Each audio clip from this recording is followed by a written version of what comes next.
Hello, my name is Andrew Flushy. I'm your Virginia traffic attorney, and I'm here today to answer the question about how often do people actually get jailed for reckless driving in Virginia.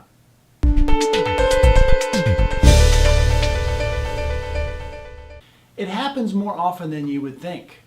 I would venture to say that probably every day in the Commonwealth of Virginia, someone is going to jail for reckless driving in our state. If you didn't realize already, reckless driving, there are about a dozen different varieties of reckless driving in Virginia.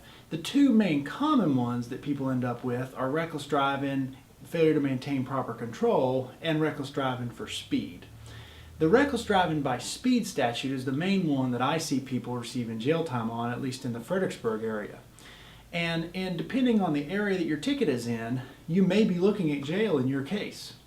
The best way to understand whether or not you're facing a risk of jail is to call me.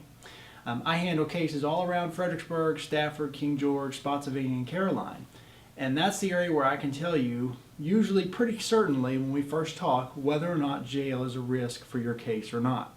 You may read all sorts of things on the internet that you're going to jail if you're going over 90, or you're going to jail if you're going 30 or more over the limit, or you're going to jail if you're going over 100.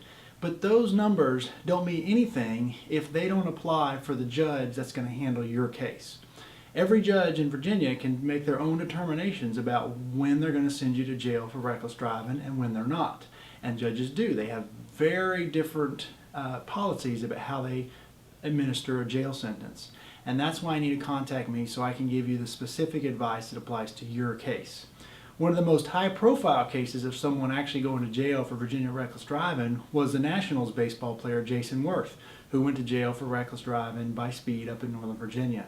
So it does happen to even people who almost have celebrity status. It happens to everyday people who are trying to provide for their families and get to work, who just made a simple mistake. But contact me today so we can discuss whether or not jail is a threat in your case.